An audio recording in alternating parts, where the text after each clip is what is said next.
Il est conservé à Turin, en Italie, pas au Caire, pas à Paris, à Turin. Le papyrus royal de Turin, qu'on appelle le canon de Turin, liste plus de 300 rois qui ont gouverné l'Égypte, mais certains d'entre eux auraient régné pendant 10 000, 20 000, 36 000 ans. Les égyptologues officiels appellent ça de la mythologie, mais si c'était une archive historique et que personne ne voulait vraiment la décoder. Aujourd'hui, on va parcourir ensemble les 5 civilisations que les hiéroglyphes égyptiens eux-mêmes placent avant les pharaons, et comment chacune a disparu. Ce ne sont pas des théories du complot, ce sont des données archéologiques publiées dans Nature, dans Science, à Yale. On va aller du plus ancien au plus proche de l'Égypte classique. Et à la fin, vous allez comprendre pourquoi ces civilisations disparaissent toutes dans la même fenêtre de temps. Suivez bien. Dans le canon de Turin, les Shamsu-Hor, les suivants d'Horus, règnent collectivement pendant 13 420 ans, avant le premier pharaon humain, Narmer, vers 3100 avant notre ère. Flinders Petrie, père de l'archéologie égyptienne moderne, les décrivait en 1983 comme une aristocratie dominante qui avait unifié la vallée du Nil avant les dynasties historiques. En 1988, des fouilles à Abydos ont mis au jour des sceaux d'argile portant des noms de souverains absents des listes classiques, baptisés Dynastie 0, dont Scorpion, Pam et K. Si les Égyptiens eux-mêmes ont inscrit ces souverains dans leurs archives royales, pourquoi personne ne nous en a parlé à l'école? Si vous vous posez la même question, appuyez sur le pouce vers le haut maintenant. Ça m'aide énormément à continuer ce travail. Les Shamsu-Hor n'ont pas disparu. Ils sont devenus les pharaons. Leur mémoire a simplement été réservée aux textes sacrés hors de portée du peuple. La preuve que les Égyptiens savaient censurer leur propre histoire se trouve dans le temple de Seth-Siwagne à Abydos, vers 1290 avant notre ère. La liste d'Abydos contient 76 cartouches royaux, mais elle omet délibérément des pharaons gênants comme Akhenaton et Hatshepsut. Si les Égyptiens effaçaient leur propre roi, imaginez ce qu'ils ont pu effacer sur ceux qui les précédaient. Sans Champollion, on ne lirait même pas ces listes. Reculons beaucoup plus loin. 6500 ans avant les premières pyramides. Vers 9600 avant notre ère, dans le sud de l'actuelle Turquie, quelqu'un construit un sanctuaire monumental, des piliers en T de 10 à 20 tonnes, ornés de reliefs d'animaux. C'est Göbekli Tepe, fouillé par l'archéologue Klaus Schmidt de 1994 jusqu'à sa mort en 2014. En 2017, une étude propose que ces piliers encodent des données astronomiques liées à un impact de comète vers 10-950 avant notre ère, possiblement l'événement à l'origine des mythes du Grand Déluge. Classé patrimoine mondial UNESCO en 2018. Vers 8000 ans avant notre ère, Göbekli Tepe a été volontairement enseveli sous des tonnes de débris. Pas une destruction, une inhumation intentionnelle. Schmidt y voyait un rituel de fermeture d'un sanctuaire. D'autres évoquent une fuite face à une menace inconnue. Le CNRS a publié en 2021 une analyse soulignant les parallèles entre l'organisation sociale de ces bâtisseurs et celle des premières sculptures nilotiques. Ces hommes construisaient des monuments astronomiques 6000 ans avant l'Égypte, et ils les enterraient eux-mêmes. Pourquoi? Une civilisation qui enterre volontairement ses propres monuments. Ça, on n'en parle pas dans les documentaires classiques. Si vous appréciez ce type de contenu basé sur des sources vérifiables, abonnez-vous maintenant et activez la cloche pour ne rien manquer. 3e civilisation. On reste en Afrique, mais on se rapproche de l'Égypte. À 100 km juste à l'ouest d'Abou Simbel, en plein désert, se trouve Nabta Playa.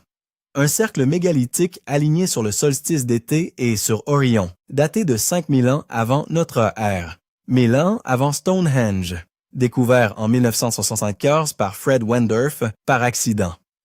L'astrophysicien Thomas Brophy, ancien chercheur de la NASA, a publié en 2002 une analyse suggérant que les mégalithes cartographieraient les étoiles d'Orion pour 16 500 avant notre ère, impliquant une tradition astronomique transmise sur des millénaires avant la construction du site.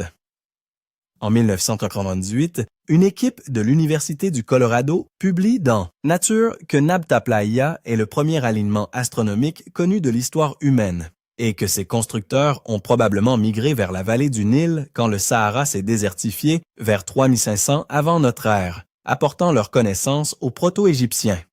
Le chercheur du CNRS, Jean-Loïc Lequelec, a analysé ces connexions. Nabta Playa n'a pas disparu. Elle a migré. La NASA et l'Université de Bristol ont modélisé cet assèchement. Les bâtisseurs se sont fondus dans ce qui allait devenir l'Égypte. La civilisation de la vallée de l'Indus commerçait directement avec l'Égypte. La culture de Harappa s'étendait sur l'actuel Pakistan, le nord-ouest de l'Inde et l'est de l'Afghanistan.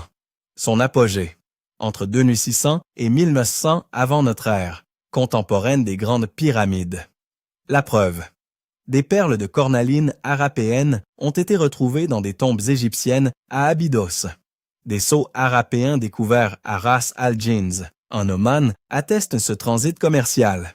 Jean-François Jarige, du musée Guimet, a fouillé pendant 30 ans Mehrgar, précurseur d'Harappa, daté de 7000 avant notre ère. Harappa possédait un système d'égouts souterrains, des toilettes privées et des bains publics vers 2500 avant notre ère. Rome n'atteindra ce niveau qu'en 600 avant notre ère, soit 2000 ans plus tard. Mohenjo-Daro comptait 40 000 habitants avec un urbanisme en grille parfaite, sans ici et soit, sans équivalent avant les Grecs. Comment ont-ils disparu? 3 théories. Le changement climatique, avec l'affaiblissement de la mousson du Sarasvati vers 1900 avant notre ère. Les invasions aryennes, théorie contestée par des analyses ADN de David Reich en 2019, et les épidémies, suggérées par des squelettes aux morts violentes non guerrières. Consensus actuel. Sécheresse et migration combinée, un effondrement progressif sur 200 ans. Caral Supay, dans la vallée de Supay, au Pérou, contemporaine exacte des pyramides de Gizeh. Datation.